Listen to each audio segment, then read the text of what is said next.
5ನೇ ತಾರೀಕು ಸಿರಿಗೆರೆಯಲ್ಲಿ ಒಂದು ಸಭೆ ಕರೆದು ಆ ಸಭೆಯಲ್ಲಿ ನಮಗೆ ಬರಲಿಕ್ಕೆ ಅವಕಾಶ ಕೊಟ್ಟಿಲ್ಲ. ನೀವೇನೇ ಕೊಡೋದಿದ್ರು ನಮ್ಮ ಸಂಘ ಸಾಧು ಸಂಧರ್ಮ ವೀರಶೈವ ಸಂಘಕ್ಕೆ ಅರ್ಜಿ ಕೊಡ್ರಿ, ನನ್ನ ಹತ್ರ ಯಾವ ಕಾರಣಕ್ಕೂ ನೀವು ಬರಬಾರದು ಅಂತ ಆಜ್ಞೆ ಮಾಡಿದ್ದಾರೆ. ಆ ಸಭೆಯಲ್ಲಿ ಪರಮ ಪೂಜ್ಯರು ನಾವೇನು ಹಿಂದಿನ ದಿವಸ ಮಾಡಿದ ತೀರ್ಮಾನಗಳನ್ನ ಇದರ ಮಾಹಿತಿ ಇಲ್ಲದಂತ ಭಕ್ತರುಗಳನ್ನ ಕೂರಿಸಿಕೊಂಡು ಅಲ್ಲಿ ಯಾವ ಸಮಾಜದ ಮುಖಂಡರು ಹೋಗಿಲ್ಲ, ಅವರಿಗೆಲ್ಲ ಭಕ್ತರಿಗೆ ತಪ್ಪು ಮಾಹಿತಿಗಳನ್ನ ಕೊಟ್ಟಿದ್ದಾರೆ. 1979ರಲ್ಲಿ ಶಿವಮೂರ್ತಿ ಶಿವಾಚಾರ್ಯ ಮಾಸ್ಟರ್ ಪಟ್ಟಾಧ್ಯಕ್ಷರಾದರು. 10 ವರ್ಷಗಳ ಕಾಲ ಅವರ ಅವಧಿಯಲ್ಲಿ ಇದೇ ಜಗದ್ಗುರು ಮಾಡಿದ ಸಾಧು ಸಂಧರ್ಮ ವೀರಶೈವ ಸಂಘದ ಅಡಿಯಲ್ಲಿ ಮಠ ಮತ್ತು ವಿದ್ಯಾಸಂಸ್ಥೆಗಳನ್ನು ನಡೆಸಿಕೊಂಡು ಬಂದಿದ್ದಾರೆ. 90ನೇ ಇಸ್ವಿನಲ್ಲಿ ತನ್ನ ಸ್ವಂತದೇ ಆದ ಟ್ರಸ್ಟ್ ಡೀಡನ್ನ ನಮ್ಮ ಏನು ಜಗದ್ಗುರುಗಳು ಮಾಡಿದ್ರಲ್ಲ ಅದನ್ನು ಬಿಟ್ಟು ಇದೇ ಜಗದ್ಗುರುಗಳನ್ನ ಸ್ವಂತ ಟ್ರಸ್ಟ್ ಅನ್ನ ರಚನೆ ಮಾಡಿ ಅಲ್ಲಿಂದ ಇಲ್ಲಿವರೆಗೂ ಆ ಟ್ರಸ್ಟಿನ ಅಡಿಯಲ್ಲಿ ಕೆಲಸಗಳನ್ನ ಮಾಡ್ಕೊಂಡು ಬಂದಿದ್ದಾರೆ. ಏಕ ವ್ಯಕ್ತಿ ಅವರ ಸ್ವಂತ, ಅದರಲ್ಲಿ ಯಾರು ಬೇರೆಯವರು ಯಾರು ಟ್ರಸ್ಟ್ಗಳಿಲ್ಲ, ಒಬ್ಬರ ಏಕ ವ್ಯಕ್ತಿ ಟ್ರಸ್ಟ್ ಡೀಡಿನಲ್ಲಿ ಈ ವ್ಯವಹಾರ ಮಾಡಿದ್ದಾರೆ. ಅದು ಇಡೀ ಸಮಾಜ ಭಕ್ತರಿಗೆ ಯಾರಿಗೂ ಗೊತ್ತಲ್ಲ. ಅದು 30 ವರ್ಷ ಆ ಟ್ರಸ್ಟ್ ಡೀಡನ್ನ ರಹಸ್ಯವಾಗಿ ಇಟ್ಟಿದ್ದಾರೆ. ಇತ್ತೀಚಿನ ದಿನಗಳಲ್ಲಿ ಸಿದ್ದಯ್ಯ ಅಂತ ಅಲ್ಲಿ ಅವರಲ್ಲಿ ಕೆಲಸ ಮಾಡಂತಾರ, ಅವ್ರದ್ದು ಮುಂದಿನ ಪೀಠಾಧಿಪತಿಗಳು ಆಗಬೇಕು ಅಂತ ಇರೋಂಥವ್ರನ್ನ ಹೊರಗಡೆ ಹಾಕಿದ್ರು. ಆವಾಗ ಯಾವ ಕಾರಣದಿಂದ ನಮ್ಮನ್ನು ಹೊರಗೆ ಹಾಕಿದ್ರು ಅಂದಾಗ ಈ ಟ್ರಸ್ಟ್ ಡೀಡನ್ನ ಹೊರ ತೆಗೆದ್ಬಿಟ್ಟು ಈ ನಿಯಮ ಪ್ರಕಾರ ನಿನ್ನ ಹೊರಗಡೆ ಹಾಕಿದೀವಿ ಅನ್ನೋ ವಿಚಾರನ ಅವ್ರಿಗೆ ತಿಳಿಸ್ಬಿಟ್ಟು ಹೊರಗೆ ಹಾಕಿದ್ರು. ಆವಾಗ ಸಮಾಜ ಜನರಿಗೆ ಗೊತ್ತಾಯ್ತು. ಆವಾಗ ನಾವು ಆಳವಾಗಿ ಅಧ್ಯಯನ ಮಾಡಿ ಈ ಟ್ರಸ್ಟ್ ಡೀಡನ್ನ ಎದುರು ಮಾಡಿಸ್ಬಿಟ್ಟು ನಮ್ಮ ಸ್ನೇಹಿತರು SS ಪಾಟೀಲ್ ರವರು 10 ಜನ ಸೇರಿಬಿಟ್ಟು ಆ ಟ್ರಸ್ಟ್ ಡೀಡನ್ನ ಇಲ್ಲಿ ಹೈಕೋರ್ಟ್ನಲ್ಲಿ ಪ್ರಶ್ನೆ ಮಾಡಿದ್ದೀವಿ. ಅದು ಕೇಸು ನಡೀತಾ ಇದೆ, ಇದುವರೆಗೂ ನಡೀತಾ ಇದೆ. ಅವರೇ ಮುಂದೂಡಿ ಎಲ್ಲ ನಡೆಸ್ತಾ ಇದ್ದಾರೆ. ಇಂಥ ಪ್ರಶ್ನೆ ಮಾಡುವಾಗ ಇದರಲ್ಲಿ ಸಿರಿಗೆರೆಯಲ್ಲಿ 5ನೇ ತಾರೀಕು ಕರೆದದ್ದು ಭಕ್ತರ ಮುಂದೆ ನಾವು ಕರೆದಂಥವರಿಗೆ ಅಸಹ್ಯವಾಗಿ ಮಾತಾಡಿದ್ದಾರೆ. ಶಾಮನೂರು ಶಿವಶಂಕರಪ್ಪನವರು ನಮ್ಮ ಇಡೀ ಸಮಾಜದ ಹಿರಿಯವರು, ಬಹಳ ದೈವ ಭಕ್ತರು, ಸ್ವಾಮಿಗಳಂದ್ರೆ ಎಲ್ಲಿಲ್ಲದ ಗೌರವ ಅವರಿಗೆ, ಎಲ್ಲ ಮಠಾಧೀಶರಿಗೂ.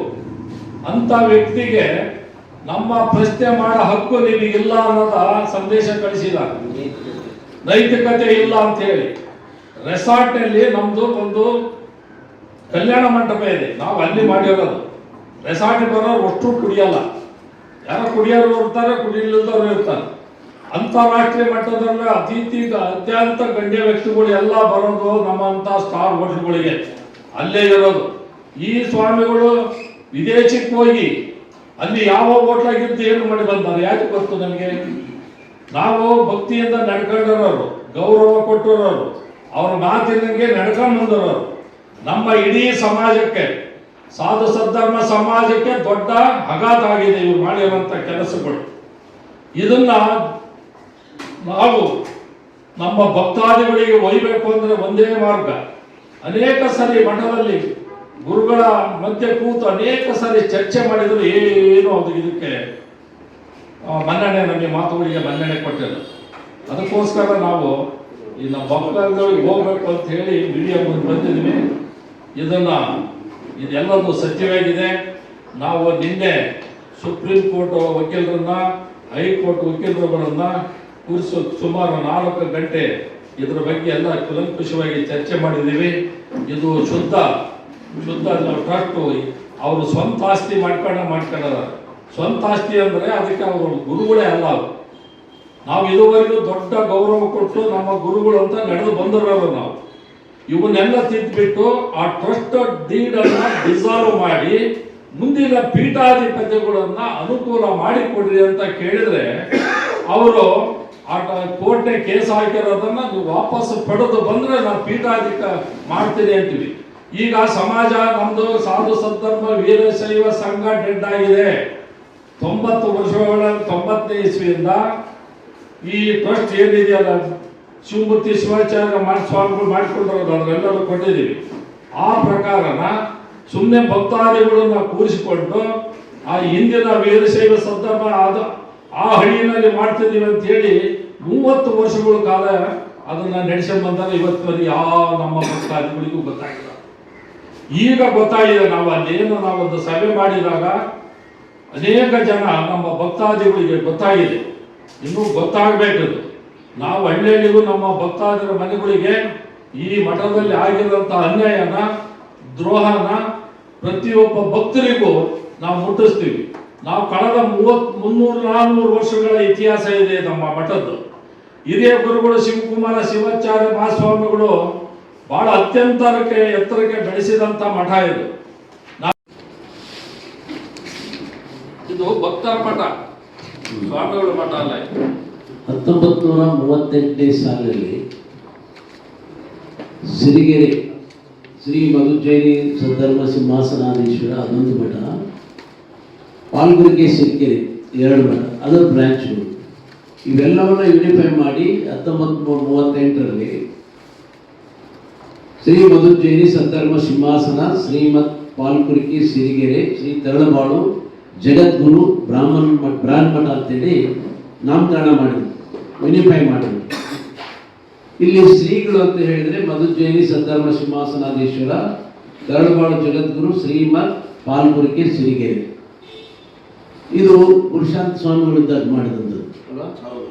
ಇದಾದ್ಮೇಲೆ 19 ಅವರು ದೈವಾಧೀನರಾಗ್ತಾರೆ, ಶಿವಾಧೀನರಾಗ್ತಾರೆ. 40ನೇ ಸಾಲಿನಲ್ಲಿ ಶ್ರೀ ಶಿವಕುಮಾರ ಶಿವಾಚಾರ್ಯ ಸ್ವಾಮಿಗಳನ್ನ ಪಟ್ಟಕ್ಕೆ ತಂದು ಅಲ್ಲಿ ಅವರು ಆಡಳಿತವನ್ನ ಮಾಡ್ಕೊಂಡು ಬಂದರು. ಶಿವಕುಮಾರ ಸ್ವಾಮಿಗಳು ತಮ್ಮ ಕಾಲಾವಧಿಯಲ್ಲಿ ಎಲ್ಲಿ ವಿಶೇಷವಾಗಿ ಗ್ರಾಮೀಣ ಪ್ರದೇಶದಲ್ಲಿ ಹೆಣ್ಣು ಮಕ್ಕಳಿಗೆ ವಿದ್ಯೆ ಸಿಗಬೇಕು, ಗ್ರಾಮೀಣ ಪ್ರದೇಶದ ಮಕ್ಕಳಿಗೆ ವಿದ್ಯೆ ಸಿಗಬೇಕು ಅನ್ನೋ ದೃಷ್ಟಿಯಲ್ಲಿ ಸುಮಾರು 200ಕ್ಕೂ ಹೆಚ್ಚು ಹೈಸ್ಕೂಲ್ಗಳನ್ನು, ಕಾಲೇಜುಗಳನ್ನು ಮಾಡಿ, ಇಂಜಿನಿಯರಿಂಗ್ ಕಾಲೇಜುಗಳನ್ನು ಮಾಡಿ ವಿದ್ಯಾಭ್ಯಾಸ ಮತ್ತು ಮಾಡಿದರು.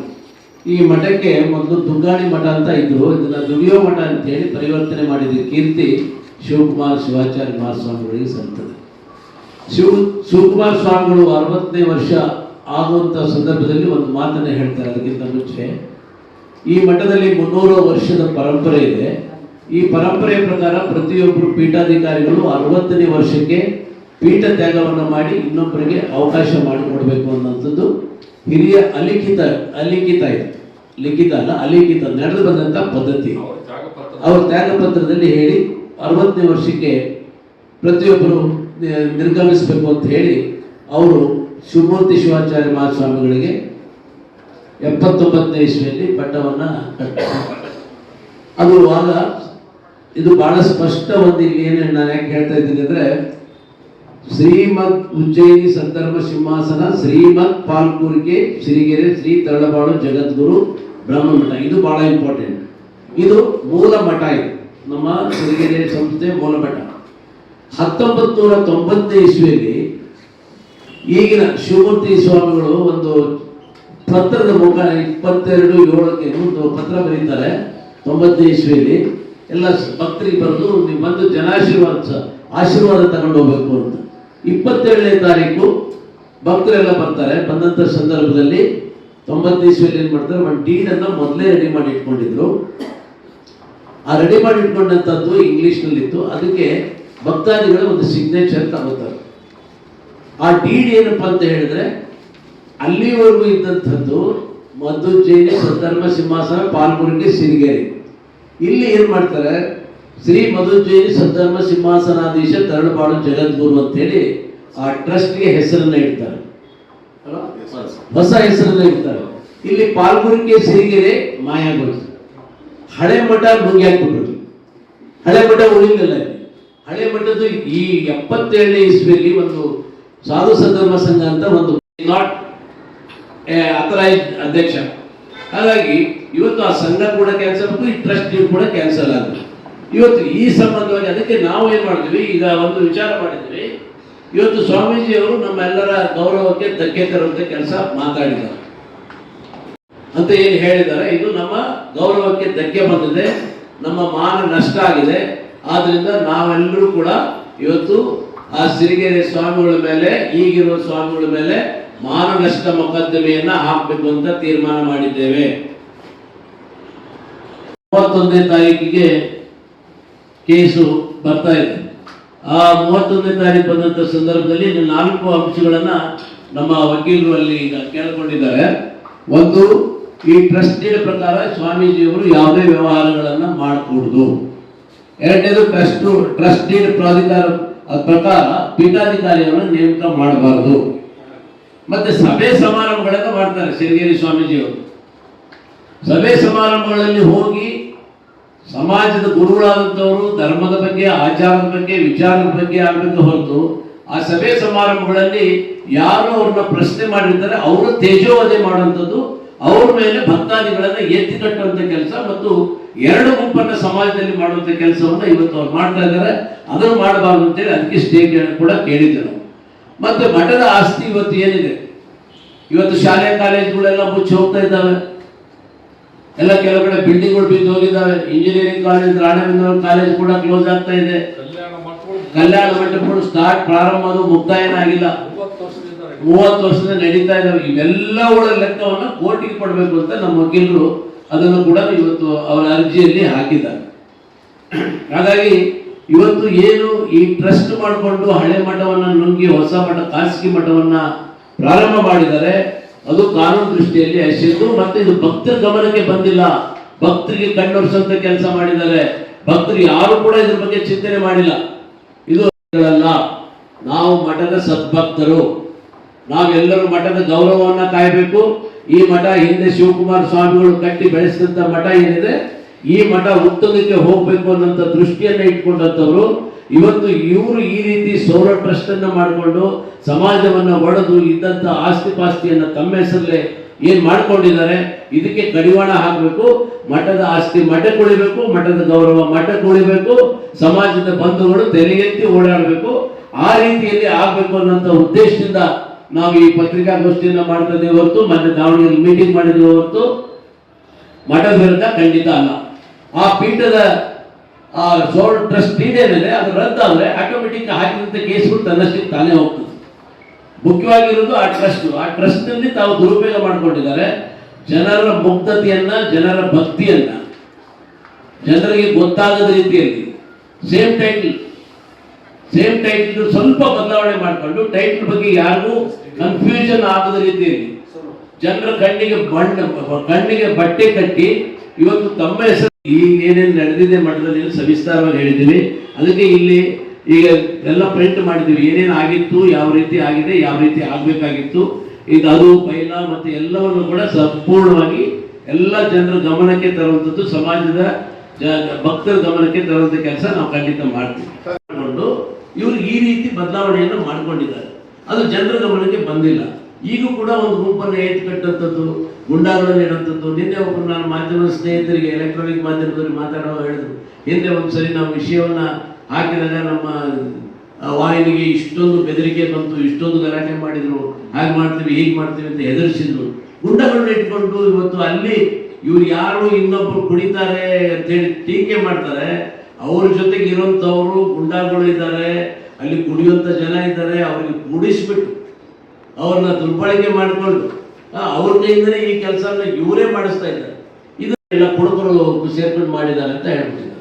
ಅದಕ್ಕೆ ನಾವು ಬಂದು ಅವ್ರ ಮೇಲೆ ಡಿಫಾಮೇಷನ್ ಕೇಸ್ ಬಂದು, ಇನ್ನೊಂದು ಈ ಮಠಕ್ಕೆ ಬಹಳಷ್ಟು ಜನ ದಾನಿಗಳು ಜಮೀನುಗಳನ್ನ ಕೊಟ್ಟಿದ್ದಾರೆ, ಬಹಳ ರೀತಿಯಲ್ಲಿ ಆಸ್ತಿಗಳನ್ನು ಕೊಟ್ಟಿದ್ದಾರೆ. ಅವ್ರು ಕೊಟ್ಟಿದ್ದ ಉದ್ದೇಶ ಏನಂದ್ರೆ ಈ ಮಠಕ್ಕೆ ಆಸ್ತಿ ಆಗ್ಬೇಕು ಅಂತ ಕೊಟ್ಟಿದ್ರು.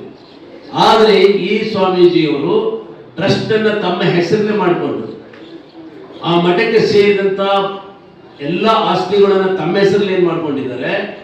ಇಲ್ಲಿ ಯಾವ ವ್ಯಕ್ತಿ ಯಾವ ಉದ್ದೇಶದಿಂದ ಆ ಮಠಕ್ಕೆ ಜಮೀನು ಇರ್ಬೋದು, ಬಿಲ್ಡಿಂಗ್ಗಳು ಇರ್ಬೋದು, ಹಣಕಾಸನ್ನ ಕೊಟ್ಟಿದ್ರು, ಇವತ್ತು ಆ ವಿಷಯವನ್ನ ದುರ್ಬಳಕೆ, ಕ್ರಿಮಿನಲ್ ಬ್ರೀಚ್ ಆಫ್ ಟ್ರಸ್ಟ್, ಇಲ್ಲಿ ಯಾವ ಉದ್ದೇಶಕ್ಕೆ ಅವರು ಕೊಟ್ಟಿದ್ರು ಆ ಉದ್ದೇಶ ಆಗಿಲ್ಲ, ಅವರ ನಂಬಿಕೆಗೆ ದ್ರೋಹವನ್ನ ಮಾಡುವಂಥದ್ದು, ಅದನ್ನು ಮಿಸ್ಅಪ್ರೋಪ್ರಿಯೇಷನ್ ಮಾಡಿಕೊಂಡಂತ ಪ್ರಕರಣಗಳಿದ್ದಾವೆ. ಹಾಗಾಗಿ ಯಾರ್ಯಾರು ಜಮೀನುಗಳನ್ನು ಮಠಕ್ಕೆ ಕೊಟ್ಟಿದ್ದಾರೆ ಅವರೆಲ್ಲರ ಕಡೆಯಿಂದಲೂ ನಾವು ಕ್ರಿಮಿನಲ್ ಕೇಸನ್ನು ಹಾಕಿಸ್ತೀವಿ. ಎಲ್ಲ ಮುಖಂಡರು ಕುಂದಿಸ್ಕೊಂಡು ಒಂದು ಮಾತು ಹೇಳಿದ್ರು, ಹಿರಿಯ ಜಗದ್ಗುರುಗಳ ಅಣತಿಯಂತೆ 50,000 ಜನ ಇರುವಂಥ ಸಭೆಯಲ್ಲಿ ಹಿರಿಯ ಜಗದ್ಗುರುಗಳ ಆಶಯ ಮತ್ತು ಅಣತಿಯಂತೆ ನಾನು 60 ವರ್ಷಕ್ಕೆ ರಿಟೈರ್ ಆಗಬೇಕಾಗಿತ್ತು, ಆದರೂ 5 ವರ್ಷ ನಾನು ಹೆಚ್ಚಿಗೆ ಮಾಡಿದ್ದೇನೆ. ಇವತ್ತಿನಿಂದ ಇವತ್ತು ಇಲ್ಲಿ ಅಲ್ಲಿ ಶಿವಶಂಕರಪ್ಪನವರು ಇದ್ರು, ಯಡಿಯೂರಪ್ಪನವರು ಇದ್ರು, ಜಗದೀಶ್ ಶೆಟ್ಟರ್ ಇದ್ರು. ಇವತ್ತು ಟಿವಿ ನೋಡಿದ್ರೆ ಒಂದು ಕ್ಲಿಪ್ಪಿಂಗ್ಸ್ ಸಮಾಜ ಅಧ್ಯಕ್ಷ ಜಯದೇವಪ್ಪನವರು ಇದ್ರು. ಎಲ್ರಿಗೂ ನಾನು ಇಲ್ಲಿ ಹೇಳೋದೇನಂತ ಹೇಳಿದ್ರೆ, ಇಷ್ಟು ಭಕ್ತರ ಸಮ್ಮುಖದಲ್ಲಿ ನಾ 5 ವರ್ಷ ಎಕ್ಸ್ಟ್ರಾ ನಾನು ಮಾಡಿದ್ದೇನೆ. ನಾನು ಹಿರಿಯ ಜಗದ್ಗುರುಗಳ ಆಶಯದಂತೆ ನಾನು ಇವತ್ತಿಂದ ನಿವೃತ್ತ ಆಗ್ತೇನೆ. ಈ ಸಂಘದ ಅಧ್ಯಕ್ಷರು ಮತ್ತು ಎಲ್ಲ ಮುಖಂಡರು ಸೇರಿ ಭಕ್ತರು ಸೇರಿ ಹೊಸ ಪೀಠಾಧಿಪತಿಯನ್ನು ನೀವು ಆಯ್ಕೆ ಮಾಡಿಕೊಳ್ಳಿ ಅಂತ ಹೇಳಿದ್ರು. ಇದೇ ಶಿವಮೂರ್ತಿ ಸ್ವಾಮಿಗಳು ಯಾವಾಗ 12ನೇ ಸಾಲಿನಲ್ಲಿ. ಈಗ ಹೇಳ್ತಾರೆ, ರಿಟೈರ್ ಆಗಕ್ಕೆ ನಾನು ಸರ್ಕಾರಿ ಅಧಿಕಾರಿನ, ಮಾಜಿ ಆಗಕ್ಕೆ ನಾನು MLA ನಾನು ಸೋತಾಗಿದ ತಕ್ಷಣ ರಾಜೀನಾಮೆ ಕೊಟ್ಟು ಇರಲ್ಲ ಅಂತ ಹೇಳೋಕೆ ಈಗ ಈ ರೀತಿ ಇದು ಹೇಳ್ತಾರೆ. ಇದು ಅವ್ರಿಗೆ ನಮಗೆ ಬಿಟ್ಟಿದ್ದು, ಯಾರಿಗೆ ಸೋತು ಇದ್ದ ತಕ್ಷಣ ಅವ್ರಿಗೆ ಅಧಿಕಾರ ಇಲ್ಲ. ನನಗೆ ಹಂಗಿದೆಯಾ, ನಾನು ಸೋಲೋ, ನನ್ನ ಫುಲ್ ನನ್ನ ಅಧಿಕಾರ ಇದೆ, ನಾನೇ ರಿಟೈರ್ ಆಗಲಿ, ನಾನು ಸರ್ಕಾರಿ ಅಧಿಕಾರಿ ಅಲ್ಲ ಅಂತ ಹೇಳ್ತಾರೆ. ಪತ್ರಿಕಾಗೋಷ್ಠಿ ನಡೆಸಿದ್ದು ಸಿರಿಗೆರೆ ಸಾಧು ಸಂದರ್ಭ ಸಮಾಜದ ಎಲ್ಲ ಮುಖಂಡರುಗಳು ನಾವು ಮಾಡಿದ್ದೇವೆ. ಉದ್ದೇಶ 1938ನೇ ಸಾಲಿನಲ್ಲಿ ಗುರುಶಾಂತ ದೇಶಿಕೇಂದ್ರ ಮಹಾಸ್ವಾಮಿಗಳಿದ್ದಂಥ ಸಂದರ್ಭದಲ್ಲಿ ಶ್ರೀಮದ್ ಉಜ್ಜಯಿನಿ ಸದ್ಧರ್ಮ ಸಿಂಹಾಸನ, ಶ್ರೀಮದ್ ಪಾಲ್ಗುರಿಕೆ ಸಿರಿಗೆರೆ, ತರಳಬಾಳು ಜಗದ್ಗುರು ಬ್ರಹ್ಮನ್ ಮಠ ಅನ್ನೋಂಥ 2 ಮಠಗಳನ್ನು ಸೇರಿಸಿ ಯೂನಿಫೈ ಮಾಡಿ ಅಲ್ಲಿಂದ 1940ರಲ್ಲಿ ಶಿವಕುಮಾರ ಶಿವಾಚಾರ್ಯ ಮಹಾಸ್ವಾಮಿಗಳವರಿಗೆ ಪಟ್ಟಾಭಿಷೇಕ ಮಾಡ್ತಾರೆ. ಪಟ್ಟಾಭಿಷೇಕದ ನಂತರ ಶ್ರೀ ಶಿವಕುಮಾರ ಶಿವಾಚಾರ್ಯ ಸ್ವಾಮಿಗಳು ಸಾಧು ಸದ್ಧರ್ಮವನ್ನು ಜನಾಂಗವನ್ನು ಭಾಳ ಉತ್ತುಂಗಕ್ಕೆ, ಶಾಲೆ ಕಾಲೇಜುಗಳನ್ನು ನಿರ್ಮಾಣ ಮಾಡೋದು, ಹಾಸ್ಟೆಲ್ಗಳನ್ನು ನಿರ್ಮಾಣ ಮಾಡೋದು, ಜನರಲ್ಲಿ ಸಾಮಾಜಿಕ ಪ್ರಜ್ಞೆ, ಧಾರ್ಮಿಕ ಸಾಂಸ್ಕೃತಿಕ ವಿಷಯಗಳನ್ನು ತಿಳಿಸೋದ್ರ ಮೂಲಕ ಸಮಾಜವನ್ನು ಉನ್ನತಿಗೆ ಒಯ್ದಿದೆ. ಸಿರಿಗೆರೆ ಶಿವಕುಮಾರ ಶಿವಾಚಾರ್ಯ ಸ್ವಾಮಿಗಳು ಒಂದು ಕಡೆ ಹೇಳ್ತಾರೆ, ಈ ಮಠಕ್ಕೆ 300 ವರ್ಷದ ಪರಂಪರೆ ಇದೆ. ನಮ್ಮ ಮಠದ ಪರಂಪರೆಯ ಪ್ರಕಾರ 60 ವರ್ಷ ಆದಮೇಲೆ ಪೀಠಾಧಿಪತಿಗಳು ಪೀಠವನ್ನು ತ್ಯಾಗ ಮಾಡಬೇಕು. ಅದಕ್ಕೆ ಹೊಸಬರನ್ನ ಪೀಠಕ್ಕೆ ನೇಮಕ ಮಾಡಬೇಕು. ಮತ್ತು ಪೀಠಕ್ಕೆ ನೇಮಕ ಮಾಡಬೇಕಾದ್ರೆ ಸಾಧು ಸದ್ಧರ್ಮ ವೀರಶೈವ ಸಮಾಜ ಸಂಘ ಏನಿದೆ, ಸಂಘದ ಅಧ್ಯಕ್ಷರು, ಪದಾಧಿಕಾರಿಗಳು ಮತ್ತು ಭಕ್ತರು ಎಲ್ಲರೂ ಸೇರಿ ಪೀಠಾಧಿಕಾರಿಯನ್ನು ನೇಮಕ ಮಾಡಬೇಕು. ಒಂದು ವೇಳೆ ಈಗಿರುವಂಥ ಜಗದ್ಗುರುಗಳು ಒಪ್ಪದೇ ಹೋದರೂ ಕೂಡ ಸಂಘದ ಅಧ್ಯಕ್ಷರು ಮತ್ತು ಭಕ್ತರ ಒಂದು ತೀರ್ಮಾನವೇ ಅಂತಿಮ ಅನ್ನೋಂಥ ಒಂದು ಹೇಳಿಕೆಯನ್ನು ಹೇಳಿ ತಾವು ಕೂಡ ತ್ಯಾಗಪತ್ರವನ್ನು ನೀಡಿ ನಾನು 60 ವರ್ಷಕ್ಕೆ ರಿಟೈರ್ ಆಗ್ತೇನೆ ಅಂತ ತಾವು ನಿವೃತ್ತಿ ಹೊಂದಿ ಡಾಕ್ಟರ್ ಶಿವಮೂರ್ತಿ ಶಿವಾಚಾರ್ಯ ಮಹಾಸ್ವಾಮಿಗಳವರನ್ನು 1979ನೇ ಸಾಲಿನಲ್ಲಿ ಸಿರಿಗೆರೆ ಮಠಕ್ಕೆ ಜಗದ್ಗುರುಗಳನ್ನಾಗಿ ನೇಮಿಸ್ತಾರೆ.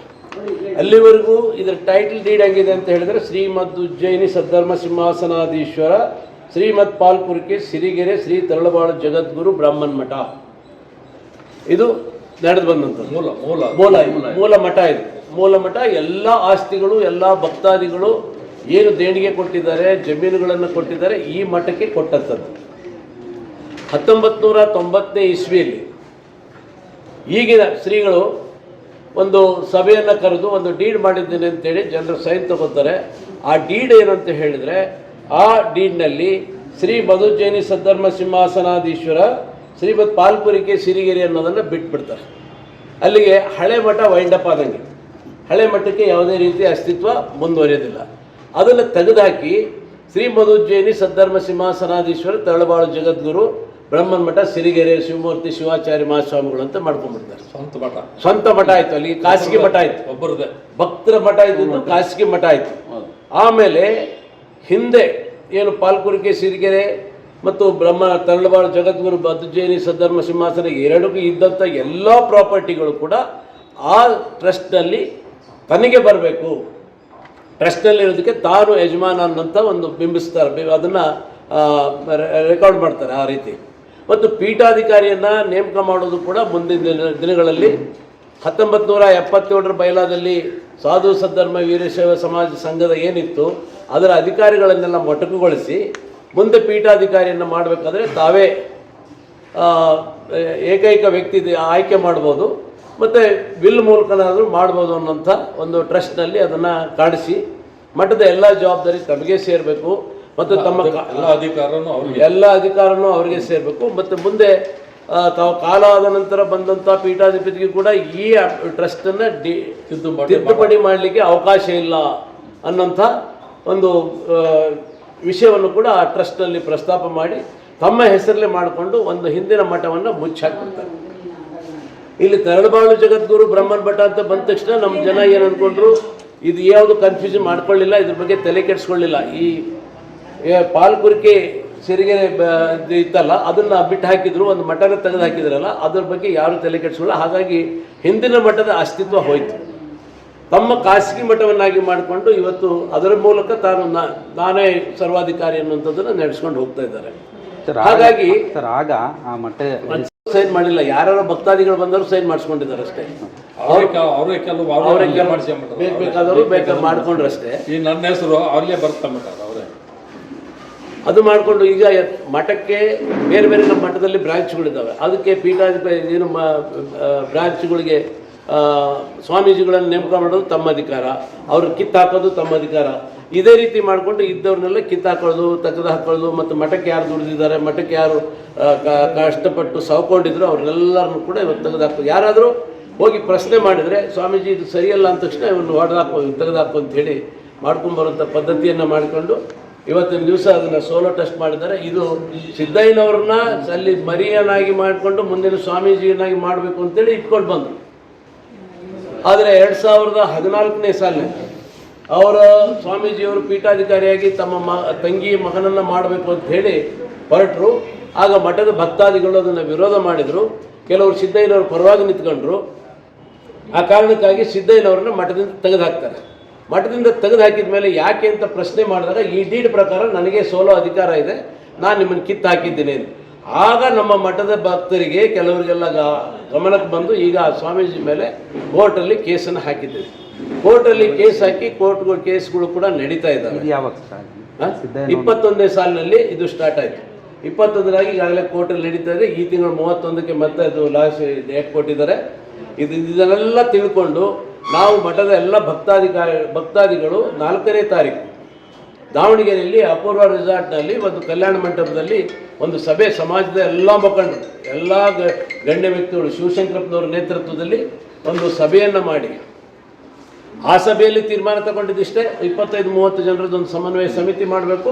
ಅದರ ಮೂಲಕ ಜಗದ್ಗುರುಗಳ ಹತ್ರ ಹೋಗಿ ಟ್ರಸ್ಟ್ ಡೀಡನ್ನು ಕ್ಯಾನ್ಸಲ್ ಮಾಡಬೇಕು. ಆ ಟ್ರಸ್ಟ್ ಡೀಡ್ ಕ್ಯಾನ್ಸಲ್ ಆದಮೇಲೆ ಪೀಠಾಧಿಕಾರಿಗಳನ್ನು ನೇಮಕ ಮಾಡಬೇಕು. ಸಂಘವನ್ನು ಚುನಾಯಿತ ರೀತಿ ಪ್ರಜಾಪ್ರಭುತ್ವ ರೀತಿಯಲ್ಲಿ ಸಂಘವನ್ನು ನಡೆಸಬೇಕು. ಈ 3 ಪಾಯಿಂಟ್ಗಳನ್ನು ಸ್ವಾಮೀಜಿಯವರ ಗಮನಕ್ಕೆ ತರಬೇಕು ಅಂತ ಚರ್ಚೆ ಮಾಡಿದರೆ 5ನೇ ತಾರೀಕು ಸ್ವಾಮೀಜಿಯವರು ಪ್ರೆಸ್ ಮೀಟ್ ಮಾಡಿ ಹೇಳ್ತಾರೆ, ಆ ರೆಸಾರ್ಟಲ್ಲಿ ಮಾಡಿದ ಸಭೆ ಅನಧಿಕೃತ, ಅಲ್ಲಿ ಸೇರಿದವರೆಲ್ಲ ರೆಸಾರ್ಟಲ್ಲಿ ಸೇರೋರೆಲ್ಲ ಕುಡುಕರು ಅಂಥೇಳಿ ಇವತ್ತು ಅವರು ಅಲ್ಲಿಂದ ಒಬ್ಬ ಧರ್ಮ ಗುರುಗಳು ಈ ಮಾತನ್ನು ಹೇಳಿದ್ದಾರೆ. ಇದರಿಂದ ನಮಗೆ ಅಗೌರವ ಆಗಿದೆ. ಅಗೌರವ ಆಗಿದ್ದರಿಂದ ನಾವು ಸ್ವಾಮೀಜಿಗಳು ಏನು ಮಠದಲ್ಲಿ ಆ ರೆಸಾರ್ಟಲ್ಲಿ ಸೇರಿದವರು ಎಲ್ಲರೂ ಕುಡುಕರು ಅಂತೇಳಿ ಶಿವಶಂಕರಪ್ಪನವರು ಸೇರಿ ಹೇಳಿದ್ದಾರೆ. ನಮ್ಮ ಘನತೆಗೆ ಧಕ್ಕೆ ಬಂದಿರೋದ್ರಿಂದ ಮಾನನಷ್ಟ ಮೊಕದ್ದಮೆಯನ್ನು ಹಾಕ್ತಾ ಇದ್ದೇವೆ. ಮತ್ತು ಎಲ್ಲೆಲ್ಲಿ ಯಾವ್ಯಾವ ಭಕ್ತಾದಿಗಳು ಮಠಕ್ಕೆ ಜಮೀನನ್ನು ಕೊಟ್ಟಿದ್ರು, ಶ್ರೀ ಮಧುಜೈನಿ ಸದ್ಧರ್ಮ ಸಿಂಹಾಸನಾಧೀಶರು ಮತ್ತು ಪಾಲ್ಕುರಿಕೆ ಸಿರಿಗೆರೆ ಮಠಕ್ಕೆ ಆ ಉದ್ದೇಶದಿಂದ ಕೊಟ್ಟಿದ್ರು, ಅದು ಮಠದ ಹೆಸರು ಹೋಗಿರೋದ್ರಿಂದ ಇಲ್ಲಿ ಅವ್ರು ಯಾರಿಗೂ ಗೊತ್ತಿಲ್ಲದೆ ಆ ಆಸ್ತಿಯನ್ನು ಕಬಳಿಸುವಂಥ ಕೆಲಸ ಆಗಿರೋದ್ರಿಂದ ಬ್ರೀಚ್ ಆಫ್ ಟ್ರಸ್ಟ್, ಅದಕ್ಕೂ ಕೂಡ ಇವತ್ತು ಕ್ರಿಮಿನಲ್ ಕೇಸ್ಗಳನ್ನು ಹಾಕಬೇಕು ಅಂತ ನಾವೆಲ್ಲ ಕೂಡ ತೀರ್ಮಾನ ಮಾಡಿದ್ವಿ.